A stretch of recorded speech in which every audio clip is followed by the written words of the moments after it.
Investigar está en todo.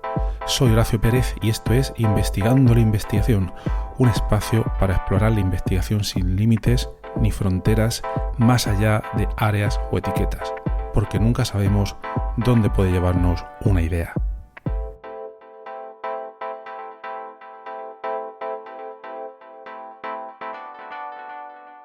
Hola, bienvenidos a este episodio del podcast Investigando la Investigación. Hoy nos vamos a hacer una pregunta que quizás es un poco incómoda, pero al mismo tiempo necesaria. Es la siguiente. ¿Realmente entienden algo los sistemas de inteligencia artificial tales como ChatGPT y demás? ¿O solo simulan muy bien lo que entienden? Y por otra parte, ¿pueden sentir o tener experiencia? ¿O realmente estamos ante una inteligencia completamente distinta a la nuestra, llena de fracturas que nunca se han llegado a cerrar? Bueno, pues para hablar de esto hoy con rigor y sin hype, hoy tenemos con nosotros a Santiago Sánchez Migallón, profesor de filosofía especializado en mente e inteligencia artificial y autor del blog La máquina de von Neumann. Santiago, bienvenido y gracias por aceptar la participación. Muchas gracias, un placer estar aquí. Igualmente. Pues nada, empezaría primero por preguntarte, bueno, Santiago ha hecho muchísimas cosas. Yo lo sigo en Twitter, comenta temas muy interesantes, pero vamos a empezar, si os parece, primero por esa primera pregunta que no hemos hecho y luego podemos llegar a otras, teniendo en cuenta que no vamos a hablar de tecnología exclusivamente, sino también del punto de vista filosófico, que creo que tiene mucho por qué decir, ¿no? Entonces, siguiendo esa pregunta, ¿realmente entienden algo estos sistemas de inteligencia artificial? Y luego, ¿cómo crees que es la manera adecuada de abordarlos? ¿De la tecnología, de la filosofía, teniendo en cuenta ambas, o cuál es tu opinión? Una fácil. Bueno, es una pregunta realmente complicada. Voy a intentar aquí abordarla, a ver si para los oyentes que se entienda un poco. Realmente, si nos vamos al funcionamiento, digamos, yo siempre digo, abrir el capó de la máquina y vemos un poco cómo funcionan, pues durante mucho tiempo se ha puesto la metáfora de los loros estocásticos, se dicen, que son sistemas, simplemente son motores de inferencia estadística que lo que hacen es, pues simplemente juegan a hacer una predicción de cuál va a ser el siguiente token, ¿no? Cuál va a ser la siguiente palabra, qué palabra encajaría muy bien en la frase que estoy escribiendo. Entonces, estadísticamente van jugando y van colocando una palabra detrás de otra, de tal manera que tú cuando estás conversando con ellos, ¿no? Con ChatGPT o con cualquier equivalente, te dan la impresión de que el texto es muy coherente, de que está muy bien y te da la impresión clara de que este entiende muy bien lo que está diciendo. Pero claro, si piensas que es un sistema estadístico que simplemente juega a ir haciendo cálculos de cuál es la palabra que encajaría muy bien a raíz de los millones de textos en los que ha sido entrenado, pues aparentemente a partir de eso dices, esto no comprende nada, ¿no? Absolutamente. Pero claro, por otro lado, te vas y ves los logros que han conseguido, ¿no? Vemos los benchmarks, ¿no? Los bancos de pruebas en los que se han medido y cómo van avanzando, pues realmente, por ejemplo, un sistema que es capaz de enfrentarse pues, a uno de los benchmarks más difíciles que hay, el Frontier Math, que te ponen problemas como de matemáticas que hacen falta un equipo de expertos matemáticos trabajando durante horas para conseguir resolver ese problema, y ves que el sistema es capaz de hacerlo, pues dices, joder, pues realmente algo tiene que comprender, no va a ser, es imposible que un sistema que solo juega a hacer predicciones de palabras, ¿no? Parece que es algo tiene que comprender. El problema también está aquí en cómo entendemos la palabra comprensión y qué es lo que hacemos cuando nosotros comprendemos algo.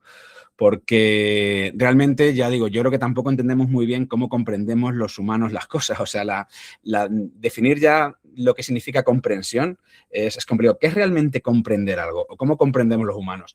También nosotros, si nos vamos a la psicología o a las neurociencias, tampoco tenemos un buen conocimiento. Que realmente, por ejemplo, si nos vamos a las neurociencias, ¿qué dispositivos neuronales se activan claramente? ¿Qué es lo que hacen cuando yo comprendo el significado de una palabra? Pues tampoco lo tenemos claro. Entonces digo, por eso hace que la cuestión sea realmente complicada y realmente peliaguda. Y a mí, por lo menos, lo que más me molesta es como que nos venden, claro, en el campo de la inteligencia artificial hay mucho marketing y es un tema pues que no solo es de investigación tecnológica o científica, sino que hay mucho marketing, ¿no? Son empresas privadas impresionantes que quieren venderte muchas veces el producto. Entonces, claro, ellos venden siempre que su sistema comprende, que su sistema piensa, que su sistema... Entonces, claro, ¿hasta qué punto también podemos separar el trigo de la paja, ¿no? Realmente lo que hay... También, cuando tenemos el problema los investigadores en esto, en que no podemos... realmente yo no puedo coger en mi casa con mi ordenador y ponerme a hacer pruebas con sistemas que necesitan data centers inmensos para funcionar, ¿no? Para ser entrenados y luego hacer pruebas. Aparte que las empresas no nos dan la arquitectura del sistema. Es decir, te dan un reporte, te dan un informe que te hacen ellos, además que te hacen ellos con lo que quieran escribir. Muchas también son muy sensacionalistas y hay marketing en el mismo informe. Entonces, claro, a partir de ahí tenemos que sacar la información y realmente pues ahí no podemos, ahí tenemos una cierta caja negra, ¿no? Que también nos impide pues entender un poco todo lo que hay aquí. Así que ya digo, es una cuestión compleja que daría pues mucho. Si quieres, ahora la vamos perfilando en más preguntas porque es un tema difícil. Pero ya digo, lo que quiero decir es que me da coraje que muchos de estos gurús te venden te venden la moto de que su sistema comprende muy bien, que su sistema asiente, es consciente. Bueno, con el tema de la consciencia ya ni te digo que es eso. Yo creo que hay una exageración y una tergiversación y un jugar con las palabras que no obedece a la realidad. Eso es. Como tú bien has dicho, es un problema bastante complejo que, bueno, en este podcast, por ejemplo, lo hemos tratado desde el punto de vista más tecnológico, ¿no? Pero desde el punto de vista de la filosofía, en el cual tú también estás, ¿cómo se puede tratar este problema? Desde el punto de vista de la filosofía, entiendo, bueno, dentro de la filosofía hay muchas áreas, puedes tener la filosofía del lenguaje, clarificar un poco los términos que se están utilizando, clarificar lo que entendemos como inteligencia, pero ¿qué cosas se pueden hacer para intentar arrojar un poco de luz, además de clarificar lo que es todo esto y si podíamos llegar a convenir en que hay alguna definición de pensar o existir que pueden tener estos sistemas? Entiendo que no, pero yo no soy filósofo, entonces a ver qué te parece. Claro, se han hecho varios experimentos mentales muy famosos en la historia de la disciplina. Por ejemplo, uno muy famoso que es la caja china o la habitación china de John Searle, que es muy famoso. Quizá no vamos a entrar porque es muy... Bueno, yo creo que cualquier lector que mire el Internet está por todos lados. Hay versiones más orientadas directamente a los sistemas actuales. Una de ellas que comenté en mi blog hace poco porque salió un artículo muy famoso, muy famoso que hizo cierto eco en las redes, en el que el artículo de Coello y Millier, se llaman los dos investigadores, lo llamaron de Vector Grounding Problem, se llamaba el artículo. Y era una actualización, digamos, traer al siglo XXI o al 2026 un viejo problema que también es una versión de la caja china de Searle, que es el grounding problem, el problema del anclaje a tierra. ¿Qué quiere decir esto? Para que lo entiendan. Nosotros habitualmente cuando comprendemos algo, habitualmente yo, por ejemplo, quiero comprender, yo soy un bebé o soy un niño pequeño y quiero comprender qué es un perro, ¿no? Pues habitualmente, ¿qué es lo que ocurre? Hay un perro en la habitación y mi madre apunta con el perro al dedo, con el dedo al perro y dice, eso es un perro. Entonces yo miro al perro y digo, asocio el símbolo, la palabra perro, con un perro real. Entonces ahí decimos que hemos hecho un grounding, hemos anclado el significado, hemos anclado a la realidad un significado. ¿Qué es lo que ocurre? Si nos vamos a las máquinas, a una inteligencia artificial cualquiera, ¿qué es lo que hacen las máquinas? Las máquinas no tienen ese acceso, ese anclaje a la realidad que tenemos nosotros. Es decir, ellos solo operan puramente con símbolos. Es decir, y en los grandes modelos de lenguaje, en ChatGPT eso se ve muy bien porque habitualmente ellos no tienen otro acceso a la realidad que no es el puro lenguaje. Es decir, ChatGPT ha sido entrenado con millones de textos. Entonces, ChatGPT solo tiene textos. Entonces, aquí la pregunta podría ser, ¿cómo es posible que ChatGPT entienda lo que significa una palabra si él solo tiene palabras? Es decir, él tiene millones de textos donde aparece la palabra perro, pero él nunca ha visto un perro real. ¿Cómo ancla la palabra perro a un perro real? ¿Vale? Entonces, eso es lo que Stephen Harnar, ya digo, en los años 90, llamaba el grounding problem. Las máquinas no lo hacen. ¿Cómo puedes anclar los significados a la realidad? Y tú dices, bueno, pues puedo hacer, por ejemplo, una cámara. Vamos a suponer un sistema multimodal, ¿no? En el cual pues, tenemos una cámara que hay una imagen de un perro y ya le hago que asocie el significado de los símbolos perro a perro. Ya, pero el problema está en que el ordenador siempre, la inteligencia artificial, lo que hacen que sea una imagen lo que les llega, la imagen la transforma en texto. Es decir, tú lo que ves en una imagen es una matriz, ¿no? Que transforma cada píxel, ¿no? Es un valor numérico. Y entonces con eso hace una matriz y hace computaciones, hace cálculos, realmente lo transforma en lenguaje matemático sobre el cual luego realmente pues, hace más operaciones. Realmente no tiene una sensación, no hay una visión, realmente no ve nada una máquina nunca, ¿no? Entonces eso hace que nos preguntemos, realmente no pueden tener ese anclaje a la realidad. Y eso es una gran diferencia con los humanos y eso hace que quizás nunca puedan comprender o si comprenden, lo que decimos es que comprenden porque nosotros se lo hemos prestado el significado. Es decir, la máquina no sabe lo que es un perro, pero ha leído millones de textos escritos por personas que sí sabían lo que era un perro. Entonces, aunque no sepa exactamente lo que es un perro, bueno, pues puede asociar palabras o puede tener una red semántica que bueno, pues que coja y le dé información sobre lo que es un perro, pero nunca tiene ese anclaje, ¿no? Entonces, ahí hay una diferencia, yo creo, muy radical entre lo que somos nosotros a la hora de comprender y las máquinas, y que eso es complicado. Realmente es complicado encontrar una solución porque, ya digo, está el límite de que las máquinas siempre operan con símbolos, siempre operan no acceden directamente a la realidad, ¿no? De alguna manera. Entonces, esa es la gran crítica que en general desde las humanidades, desde la filosofía y desde varios campos se le hace a la posibilidad de que puedan comprender.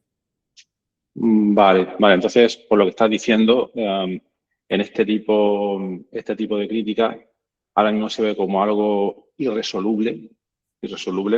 No se ve todavía claro cómo una máquina o algoritmo puede hacer ese fenómeno de anclaje respecto a las cosas tal como aprendemos pues nosotros. A nosotros no nos dan un libro de instrucciones, asociamos cosas, anclamos ese tipo de cosas y vamos construyendo nuestro conocimiento. Luego nos podemos meter en más temas como a partir de todo ese conocimiento van surgiendo otras cosas, pero eso es otro tema también.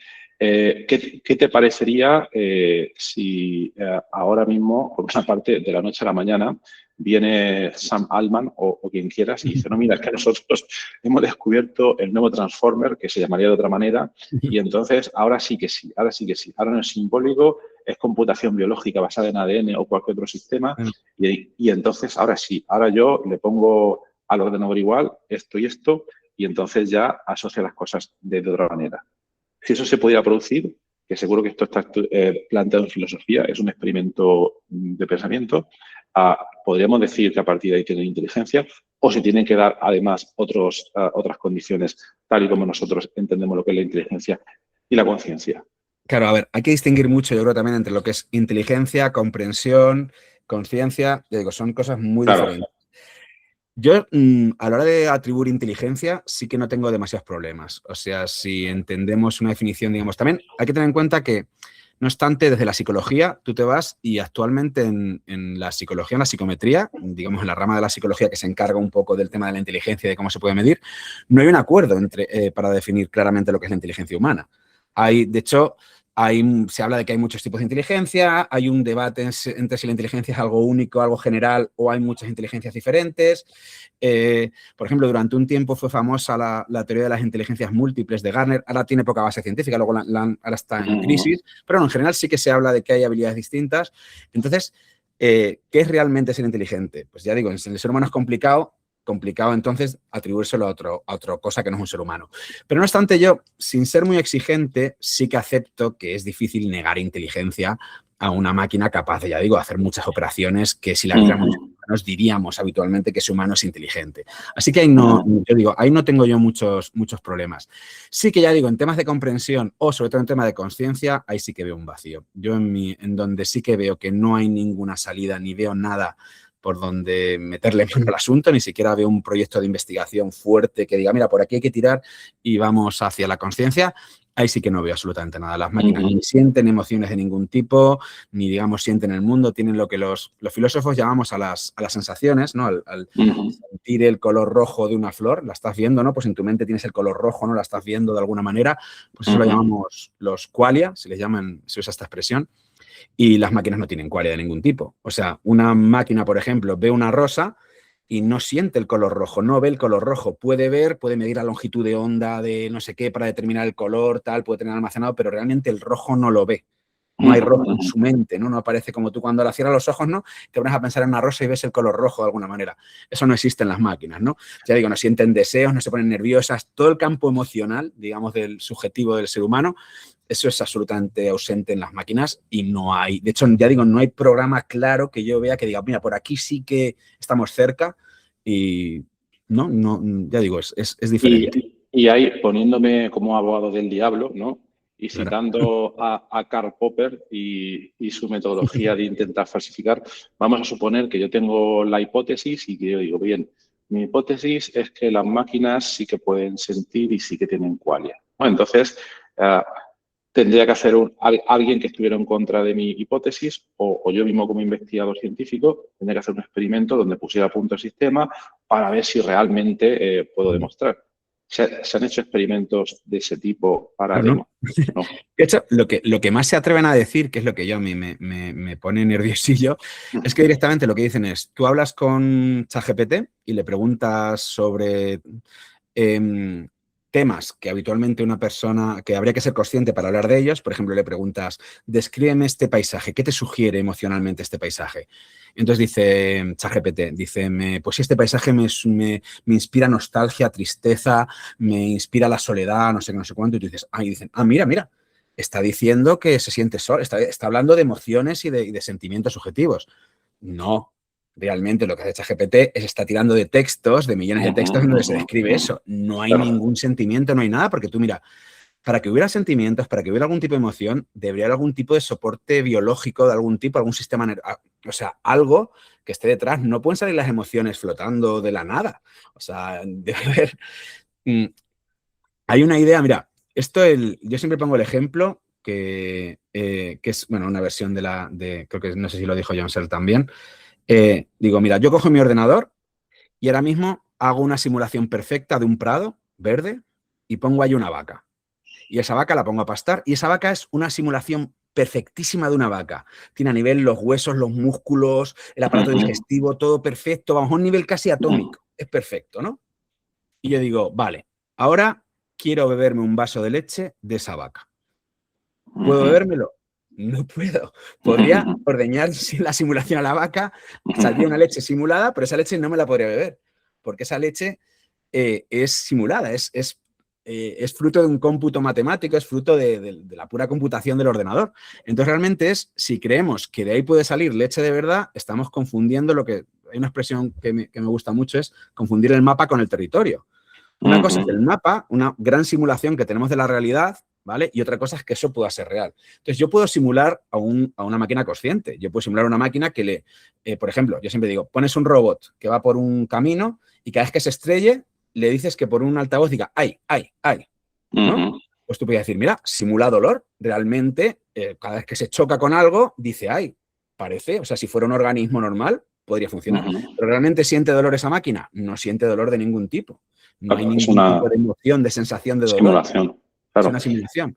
Entonces, claro. Entonces, claro, desde el punto de vista de la filosofía, bien, por una parte, podemos tener definiciones más o menos precisas de la inteligencia, como tú has comentado, hay muchísimas, y la inteligencia puede ser algo operativo y entonces algo palpable que se puede implementar en silicio, en algoritmos, en cosas, dado cierto input. Si hay algo inteligente, procesa y obtiene cierto resultado. Ok, pero claro, como tú comentabas, para el tema de la conciencia es muchísimo más complicado porque entiendo que por una parte, no sé si existen definiciones operativas o claras o filosóficas de lo que es la conciencia. Imagino que es un tema que en filosofía que está tratado muchísimo, ¿no? Pero claro, porque si no tenemos claro lo que es, ¿cómo vamos a intentar, aunque sea simularlo, el poder simularlo de una manera un poco realista? El ejemplo de la vaca es un ejemplo bastante claro, pero la conciencia, si no sabemos por lo que es, yo recuerdo haber leído, o mejor dicho, haber intentado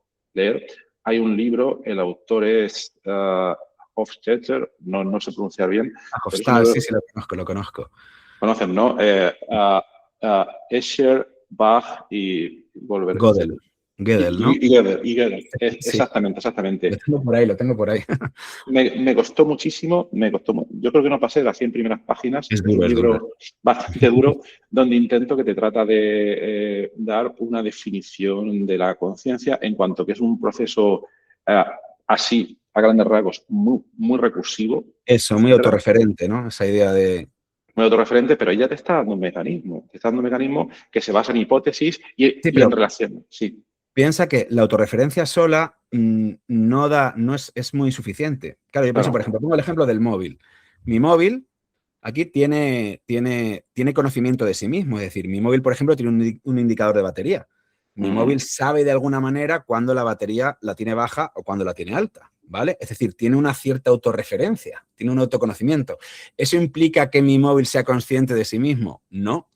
El autoconocimiento, tener información del del sí mismo, ¿vale? A lo mejor es una condición para que haya conciencia, pero es una condición no suficiente todavía. Hacen falta más cosas para llegar a eso, ¿vale? No sé, una cámara entonces mirándose al espejo o algo así sería también autoconsciente. Claro. No sé, no puede ser. Claro.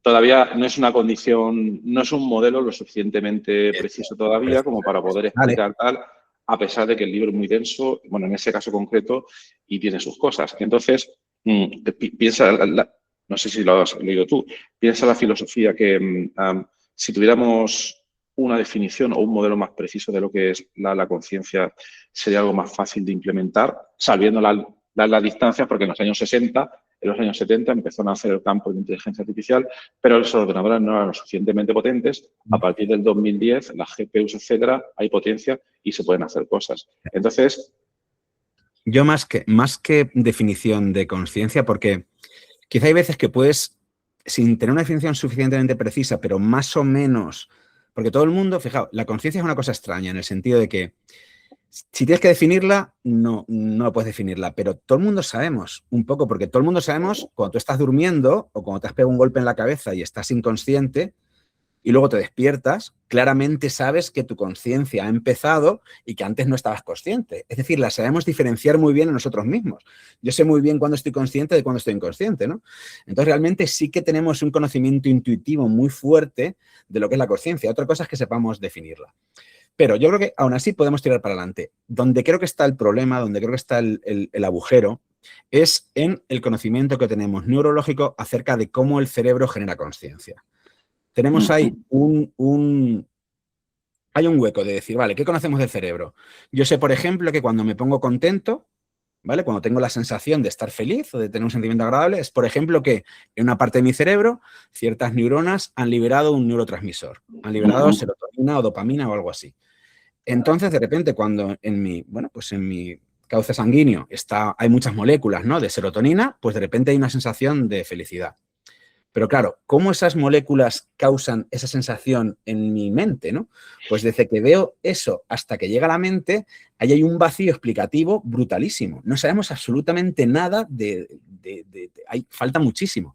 Entonces, yo creo, mi idea es que cuando se avance mucho en el conocimiento del cerebro, mucho más, porque yo creo que también nos han vendido un poco la idea de que el conocimiento del cerebro que tenemos está como ya muy avanzado. O sea, decimos, mira, sí, el cerebro son neuronas, se comunican por descargas eléctricas, por los transmisores y eso es lo que hay. No. Yo pienso que estamos en pañales, estamos empezando a tocar un poquito y a entender un poco lo que es el cerebro. Yo creo que hay muchísimos más mecanismos dentro que no entendemos todavía, hay muchas más formas de comunicación, bueno, y se están descubriendo. Y se están descubriendo, claro. Pero, muchísimas de que hay formas de, bueno, desde... Por ejemplo, he escuchado mucho lo de sincronización neuronal a partir de frecuencias eléctricas, en fin, de ondas, en fin. Hay muchísimo más aparte de todo eso que se está empezando a ver ahora. Entonces, ya digo, todavía nos falta muchísimo y cuando vayamos rellenando poco a poco eso, yo creo que ahí empezaremos a delimitar, a acotar un poco, a acorralar lo que es la conciencia y ya empezaremos a ver algo de luz. Pero digo, a día de hoy estamos muy ciegos para lo que nos hablan. O sea, yo creo que totalmente con demasiada ligereza cuando no hay nada o hay muy poco. Y ahí te voy a hacer una pregunta, no sé si sería más metafilosófica, ¿no? Pero que lo que estamos comentando aquí, sí, efectivamente, si nuestro objetivo es entender lo que es la conciencia, por una parte, y luego si las máquinas la pueden tener o no, primero tenemos que entender la nuestra, ok, estoy de acuerdo. Pero luego también estamos esperando un poco, bueno, no esperando, pero necesitamos que se produzcan ciertos avances tecnológicos que permitan entender cómo sucede el cerebro humano y todo este tipo de cosas. Pero por otra parte, desde un punto de vista de una investigación filosófica, yo ahí, por lo poco que sé, entiendo que hay como dos abordajes extremos. Habría un abordaje empírico, que es el que estamos hablando ahora mismo, entiendo, donde estamos esperando que se produzcan ciertos resultados experimentales para aumentar el conocimiento que tenemos e intentar resolver esas cuestiones. Pero por otra parte, me da la impresión de que existe otra rama de la filosofía que reniega totalmente del empirismo, que intenta llegar a conclusiones, historias, a partir del puro razonamiento, e intentar aportar algo. ¿Qué te parece esa rama de la filosofía en este contexto? Yo que soy... Sí, mira, aquí en filosofía habitualmente hay como Bueno, voy a hablar, es muy a brocha gorda lo que voy a decir, hay muchos matices, ¿vale? Cualquiera que me escuche puede decir, bueno, cuidado. No Pero te, bueno, no te preocupes. se va a entender. Ha habido como dos ramas, digamos, en el siglo XX que suele llamarse la filosofía analítica y la filosofía continental. Los continentales son como filósofos continentales como que son europeos, franceses, alemanes, sobre todo, que han hecho un tipo de filosofía, y luego los analíticos vienen como de corte anglosajón, norteamericanos, ingleses, australianos. Ahora es curioso que en Australia hay filósofos interesantes, ¿quién lo diría ahí? Pues ha habido como dos ramas. Entonces, hay una, la que yo me encuadraría, claro, que es la analítica, que tiene un corte mucho más científico y dialoga muy bien con la ciencia, intenta encajar la filosofía con la ciencia. Y la otra, digamos, de corte más humanista, de corte ya más ligado, digamos, a las letras, como que se ha alejado mucho y que va en otras líneas muy diferentes. Yo, desde mi forma de entender las cosas, yo paso olímpicamente de la continental, yo me analítica. Yo me muevo cómodamente en la ciencia y creo que ahí está el camino y va a ser mucho más fructífero dialogar con la ciencia que estar al margen. Y yo lo veo además, mira, en temas de inteligencia artificial, no sé si habrás, todo lo que se lee, todo lo que se oye, yo veo a muchísimos intelectuales, digamos, de este corte, pues moderno, que claro, la línea es, la inteligencia artificial es malísima, es lo peor, va en contra del ser humano, deshumaniza, tal.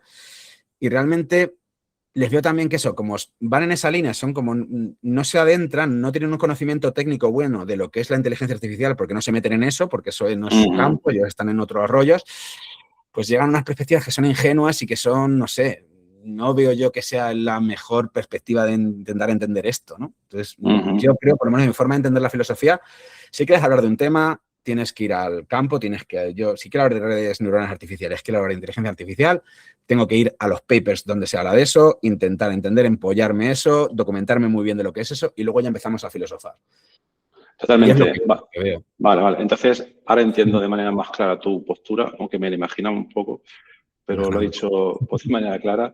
Vale, de acuerdo. Entonces, la siguiente pregunta que te haría es, vale, vamos a suponer ahora mismo un científico, un filósofo, como es tu caso, aunque tampoco se pueden decir blanco y negro las cosas, pero bueno, Claro, para que se entienda, ¿no? para que se entienda un poco, o al menos vamos a decir de formación, ¿vale? Uno que se ha formado en ciencias X, otro en filosofía Y, tal, y entonces estamos otra vez con el problema de la conciencia, etcétera. Entonces, un científico puede concretarse en neurobiólogo, en neurociencias, etcétera, y bueno, investigar las corrientes, las sincronías, lo que tú has comentado, y aunque las dos personas quieran llegar a responder el mismo tipo de pregunta, entonces siempre mi impresión es que un científico va a estar encasillado en un terreno, pero que quizás un filósofo, al poder tener por una parte las mismas herramientas o conocimientos que tiene un científico, pero además tener un algo más, que no sabría cómo definir ahora mismo, mi pregunta para ti sería si ese algo más le permite proponer algo que el científico no puede llegar a proponer y luego si eso al final serviría entre comillas, para hacer más experimentos o alguna otra cosa que fuera manifestable. Porque, claro, yo puedo ser filósofo y me puedo inventar por lo que quiera y digo, yo no es que valido las cosas experimentalmente. Claro, puede ser una opinión interesante por ver que... Claro. A ver, yo siempre digo que yo tengo mucha suerte de que los científicos como que trabajan para mí. Yo digo, ellos me hacen el trabajo sucio, ellos están en el experimento y yo estoy tan feliz en mi casa, tan contento.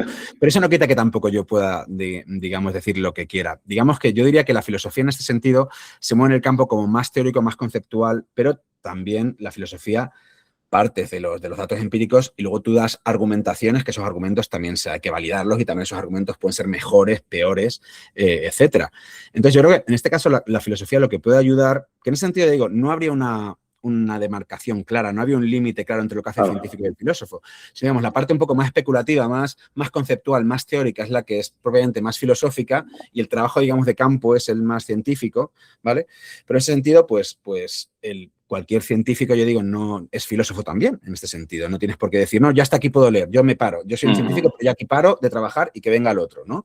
Y continúa, ¿no? Especula, hace experimentos mentales, como hacemos, argumenta, ves todo eso y luego eso, claro, te puede ver, pero claro, toda esa parte teórica, conceptual, te puede dar caminos, puede tener mucha utilidad también para la investigación científica. No creo que sea algo como al margen, aunque ha habido históricamente enfrentamientos y ha habido, bueno, esto es discutible también, pero que yo tal y como la veo es así. De hecho, yo siempre no me gusta, a veces a mí mismo no me gusta designarme como filósofo, porque digo, tampoco, que a veces también estoy haciendo otras cosas, también estoy no solo, Claro. como estamos solo especulando sobre cosas ahí, el sexo de los ángeles, ¿no? Sobre cosas así muy abstractas y muy teóricas, cuando realmente también estamos, ¿no? Igual el científico también lo hace, o sea, yo pienso que hay un continuo, ¿no? Me gustaría verlo, por lo menos en mi trabajo hay un continuo entre ambas cosas.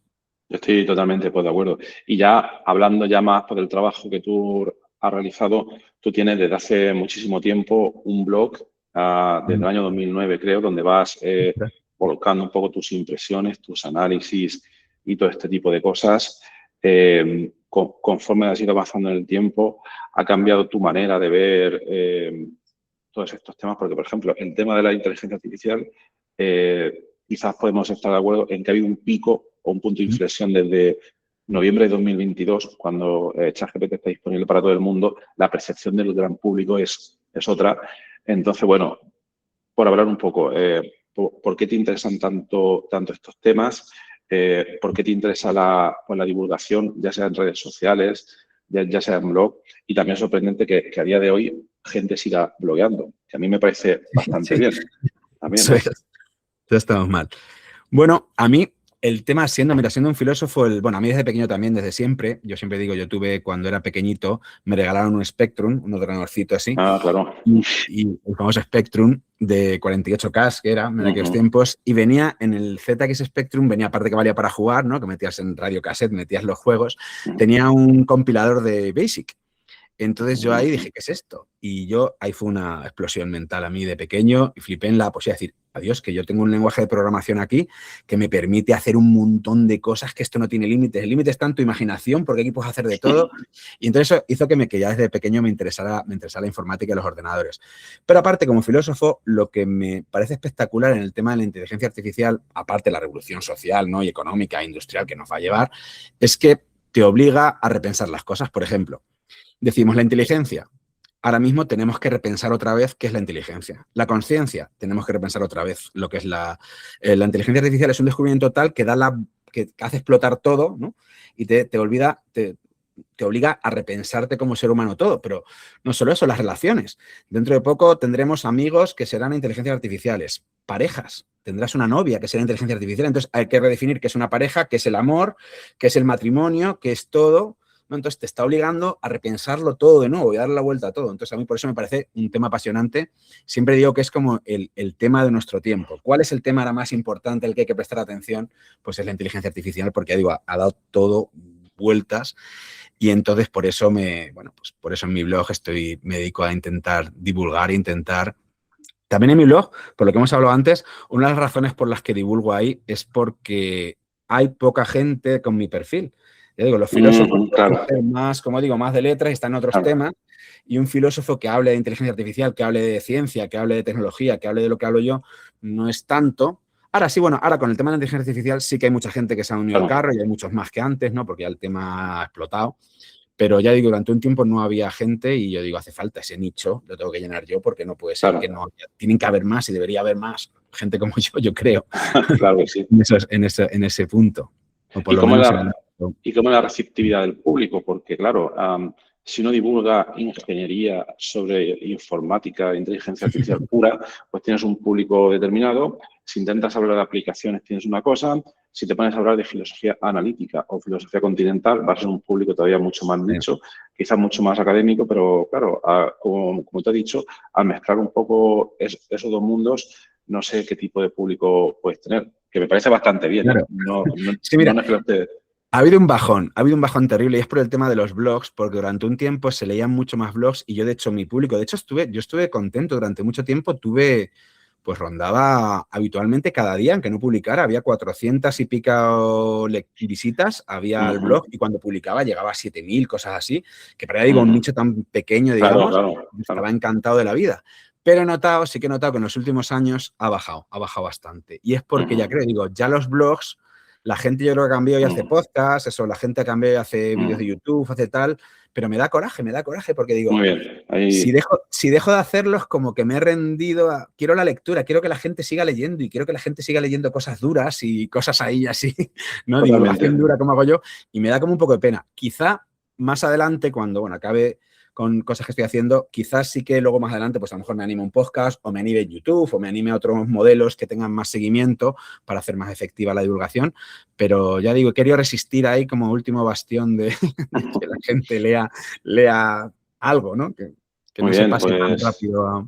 me parece, me parece pues maravilloso e incluso me está dando la impresión de que, yo qué sé, no sé si es que a veces las cosas van un poco como por modas, pero creo que llevamos ya unos años, creo que por ejemplo TikTok, no sé si surgió año 2019-2020, hemos estado unos años que creo que todavía pues le queda el vídeo corto, la inmediatez, cosas píldoras tal, pero parece que la gente se está empezando a cansar un poco de todo este tipo de cosas y está volviendo la gente al papel, a lo duro, entre comillas, que hace tiempo atrás no era lo duro, era por lo normal. Claro, que no era, y parece, era normal. era por lo normal, pero parece que está habiendo un poco un surgimiento. Y luego parece que yo creo que también hay gente nueva que, por ejemplo, mira, Sam Altman, OpenAI y este tipo de cosas, también tiene un blog muy, muy famoso. Sí. Bueno, muy famoso el que lo siga, claro. No es algo así mainstream. Y mucha otra gente también está empezando el suyo propio. O sea que me parece un fenómeno interesante. Entonces, animar a toda la gente a que haga pues lo que le motive, ¿no? Y lo que se sienta a gusto, ¿no? Claro, eso es. Yo siempre la lectura, ya digo, yo siempre digo que cuando yo pienso realmente y cuando se me ocurren ideas y cuando funciona, es cuando estoy leyendo. Yo cuando tengo temporadas que por lo que sea no puedo leer y estoy sin leer y estoy no se me ocurre nada, estoy como más atontado, no sé, me siento, pero cuando me pongo a leer una buena lectura digo, y subrayo, digo, mira, qué genialidad, qué maravilla de tal, y apunto y me muevo y tal. Y es a partir de lecturas. Cuando no leo, pienso peor, ¿no? Muy poco. Bueno, yo diría una cosa que no sé si te pasa. Totalmente de acuerdo con esa parte de leer y que se te ocurran pensamientos, pero no sé si te pasa también, y más a los que hacéis blog, que a mí también me encantaría, pero ya no me da tiempo y que se una cosa y yo pues me he metido en el podcast. Pero bueno, también por lo que pasa, por ejemplo, cuando tú tienes una idea y dices, vale, voy a hablar sobre esto, te pones delante del ordenador, taca, y no se te ocurre, al final tenés un poco una manera pues, de pensar, ¿no? De que se te ocurran cosas nuevas que al estar el bucle en la cabeza, pues no te sale. Totalmente. Y vas perfilando y te lo vas explicando a ti mismo. Yo digo, a veces cuando escribes te lo estás como explicando a ti mismo, incluso cosas que también lo veías muy claras, cuando te pones a escribirlas no las ves tan claras y dices, pues mira, por ahí, ¿no? Sí, claro, escribir es una labor de pensar. Muchas veces quizá hemos insistido mucho en general en educación, ¿no? En pedagogía, de leer, los niños tienen que leer. Y siempre digo, vale, genial, pero tienen que escribir. Yo creo que escribir es cuando realmente ya haces la acción, ¿no? Cuando estás leyendo, estás como recibiendo activamente. Pero cuando realmente haces algo es cuando lo escribes, ¿no? Cuando realmente, o bueno, también te puedes curar un discurso, ¿no? Y cuando lo expones o lo explicas a alguien, también por ahí, ¿no? Pero ya digo, escribiendo es fundamental y que si se pierde como costumbre la escritura, perdemos mucho, ¿eh? Perdemos mucho, yo creo. Se está perdiendo el tema pues, de la creación, sí. Y luego preguntarte también a ti como filósofo, bueno, hemos estado hablando de la inteligencia artificial, la conciencia, etcétera. ¿Qué otros temas un poco diferentes son los que también te motivan a estudiar o investigar desde el campo de la filosofía? Pues digo, la filosofía tiene muchos. Yo también, pues, me he movido mucho, también, bueno, dentro de yo me muevo en, filosofía de la inteligencia artificial, pero también al meterme ahí, también todo el tema de la psicología, filosofía de la psicología también he tenido que tratar, todo la filosofía de la mente, todo neurociencias, por ahí he estado. Y también me ha interesado mucho, creo que es otra de las patas del banco, de lo que más se mueve hoy, es todo el tema de filosofía de la biología, todo lo que es biología en tanto a nivel práctico, a nivel de genética o todo que da a toda la rama de bioética, ¿no? De que cuando los avances genéticos, pues muy hoy en día de si podemos cambiar genéticamente cosas en nosotros, debemos hacerlo, no debemos hacerlo, ¿no? Si hay un gen, por ejemplo, que nos hace más inteligentes, tú a tu niño, va a nacer tu niño, es bueno, deberíamos tocar ese gen para que mi niño salga más inteligente o no, lo deberíamos hacer, ¿no? Pues ese tema, por ejemplo, también creo que va a ser un tema que dentro de unos años va a dar, y ya está dando, ¿no? Mucho que hablar y me ha parecido mucho. Ya digo, todo lo que es la biología también me ha parecido un tema súper interesante y que estoy por ahí también metidillo y que me parece muy, muy guay también. Y que todo está relacionado. Todo lo que son las ciencias cognitivas agrupan un poco todo eso y por ahí me muevo cómodamente. O sea, te veo bien cercano a la parte empírica, a la parte científica. inteligencia artificial, biología, etcétera, etcétera, los temas más abstractos no te interesan tanto. La filosofía del lenguaje, Wittgenstein, todo este tipo de cosas. Sí, también, pero aplicado. De hecho, por ejemplo, con el tema de la inteligencia artificial, los grandes modelos de lenguaje, Claro, toda la bueno. filosofía del lenguaje entra también a saco por ahí. También, eso no hay, ahí no tengo tampoco problema. Claro. ¿Y qué otros temas, aparte de los que hemos hablado, con todas las revoluciones así que se están produciendo ahora mismo, aparte de ¿cuáles serían los grandes temas que también se está planteando la filosofía ahora mismo? Además de la conciencia y de la vida, temas que sean eminentemente prácticos, que Hombre, ahora, por o al ejemplo, final, sí. mira, a mí temas, sí, los temas de siempre, pero por ejemplo, hoy en día, pues otro de los grandes temas que hay muchísima gente trabajando, pero digo, a mí no me interesa, o no me he puesto, todo el tema del género, todo el tema de la filosofía, el feminismo eso es un gran tema que ha explotado en los últimos tiempos y que hay mucha gente trabajando. Ya digo, el tema de ese tema es hoy en día central. Y luego los de siempre, si la filosofía muchas veces es volver a temas clásicos, pero Claro. desde los ojos actuales, ¿no? Claro. Tú dices, vuelvo a pensar, ¿cuál es el mejor sistema político? Pues Platón se lo preguntaba hace 2500 años.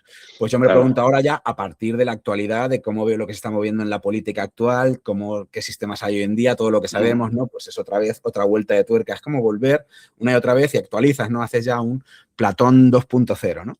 Y lo metes, hablas de él en el siglo XXI. Pues eso, sigue habiendo muchísimos. La filosofía no ha renunciado, yo creo, a ningún tema. Siempre ves a uno que lo vuelve a retomar y por ahí aparece otro que vuelve a hablar de tal tema. Bueno, pues ahí están. También, por decirte algún otro más, el tema de la ecología también, el tema del cambio climático, medio ambiente, a dónde vamos, toda la que es la ética también ecológica, pues también hoy en día yo creo que es otro gran tema que se ha tocado muchísimo. Yo tampoco me he metido mucho por ahí, pero también está. Ciencia, tecnología, también.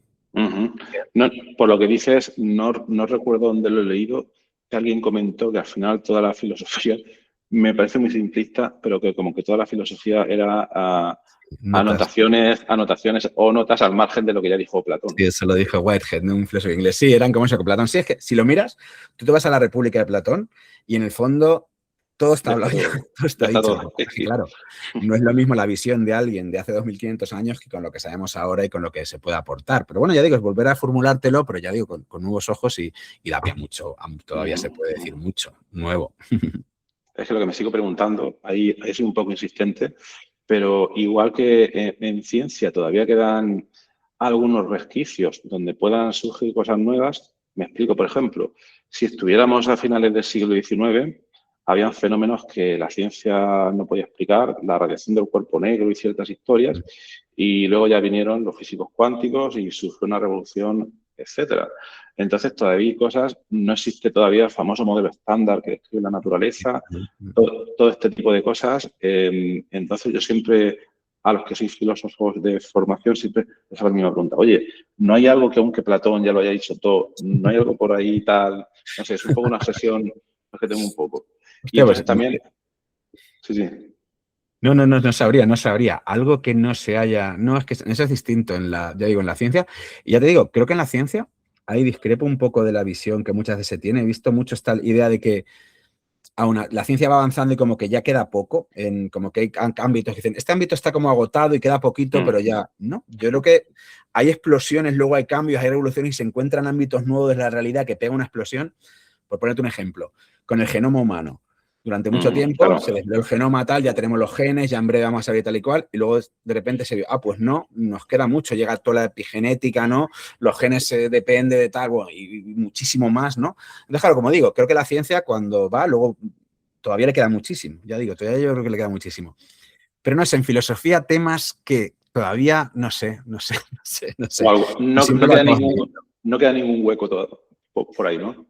Yo creo que no, porque además, no solo Platón, sino que Platón ya tiene 2500 años, sino que luego otros, esos posibles huecos también, cada siglo ha venido con una tanda de filósofos nuevos que han ido retocando y rebatiendo otra vez. Entonces, ya digo, hay millones de páginas escritas con todos los recovecos dándole vueltas una y otra vez. Entonces, no sé, los extraterrestres, no sé, cosas así. No sé qué queda por pensar. De hecho, bueno, a mí me gusta mucho Me gusta mucho la ciencia ficción, leo mucho ciencia ficción dura, me gusta a mí hay mucha la ciencia ficción durante mucho tiempo se ha visto como un género de niños o infantil y no, hay una ciencia ficción muy, muy madura y muy bien escrita y un género literario con toda regla y ahí sí que me ha hecho muchas veces pensar cosas que no había pensado y me ha hecho ver cosas que quizá por ahí haya cierto camino de exploración que no sé, que nos pueda ver. ¿Eso sería la filosofía ficción? ¿No existe ese género? Sí, sí, A lo mejor sí, esa palabra existe, filosofía ficción. También. está bien. ¿Por qué O sea, no? ¿Por la qué no? ciencia ficción especulativa, va un poco en la línea esa. Y luego hablando, bueno, estamos hablando, bueno, de los temas tal, pero luego también el componente, tú eres también docente en el área pues, de la filosofía.